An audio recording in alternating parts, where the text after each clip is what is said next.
कि अगर मेरे मरने के बाद भी मेरे और मेरे परिवार वालों को न्याय नहीं मिला तो मेरी अस्थियों को उसी कोर्ट के सामने किसी गटर में बहा देना। निकिता और निकिता की फैमिली ने मेरे बेटे का चेहरा देखने के लिए भी मुझसे 30 लाख रुपए की डिमांड की थी।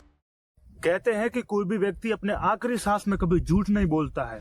दोस्तों, अतुल सुभाष का वो 24 पेज का नोट्स और 90 मिनट का वीडियो आज रियल लाइफ में सबको चौंका दिया है।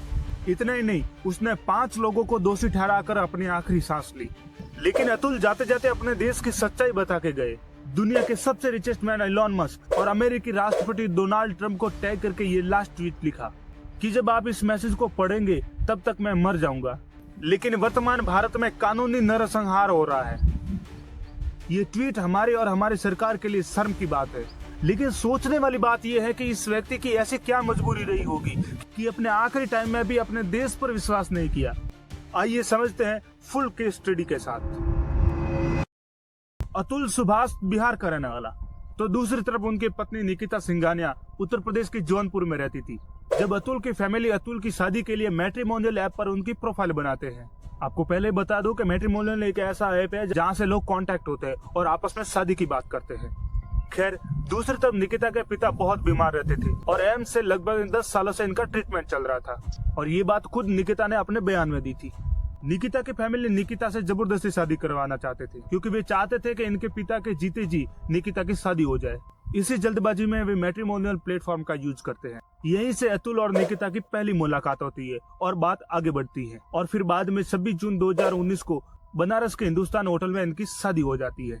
लेकिन शादी के बाद वे बिहार में 2 दिन ही रुकते हैं और 2 दिन के बाद वे बैंगलोर शिफ्ट हो जाते हैं क्योंकि अतुल किसी कंपनी में एआई इंजीनियर पोस्टिंग पर जॉब कर रहा था और आगे चलकर 2020 में इन दोनों का एक बेटा भी हो जाता है। यहाँ तक सब कुछ ठीक चल रहा था, पर यहीं से शुरू होती है असली कहानी जो अतुल को सुसाइड करने पर मजबूर कर देती है। वैसे अतुल शाकाहारी था और उनकी पत्नी निकिता जो कि मांसाहारी थी, इसलिए खाने को लेकर उनके बीच हमेशा व्यक्तिगत झगड़े होते रहते थे। लेकिन लड़का होने के कुछ महीनों बाद निकिता को अतुल पर डाउट होने लगता है कि अतुल 3 लड़कियों के साथ एक्स्ट्रा मैरिटल अफेयर चला रहा है। तो दूसरी तरफ अतुल को निकिता पर डाउट होता है कि वो किसी गैर मर्द के साथ अपना कांटेक्ट रखती है। इन दोनों आपसी डाउट को लेकर उनके बीच हर दिन झगड़ा होता है। निकिता इस हर दिन झगड़े की बात अपनी माँ निशा सिंघानिया को बताती रहती थी। ताजुब की बात यह है कि उनकी मां निशा सिंघानिया इन दोनों के झगड़े को खत्म करने की बजाय उल्टा अतुल और अतुल के परिवार के खिलाफ भड़काती थी। निकिता को हर दिन 4 से 5 दफा फोन करती थी सिर्फ निकिता के ससुराल वालों के खिलाफ करने के लिए, और ये बात खुद निकिता ने अपने बयान में दी थी। कुछ महीनों बाद निकिता और निकिता के ससुराल वालों के बीच झगड़ा इतना बढ़ जाता है कि निशा सिंघानिया निकिता और अतुल के बेटे को लेकर बैंगलोर से जौनपुर आ जाती है। निकिता अतुल से अलग होने के बाद वो दिल्ली में जॉब करने लग जाती है और इसी सिलसिले के बीच निकिता के पिता की डेथ हो जाती है। इसके कारण वो दिल्ली से जौनपुर वापस आ जाती है।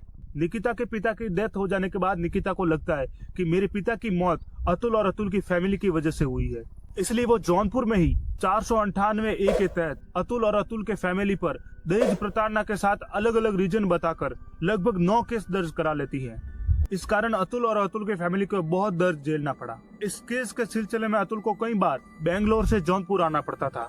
अब जौनपुर में अतुल के खिलाफ जो 9 केस चल रहे थे, इन सारे केस को जज रीता कौशिक हैंडल कर रही थी।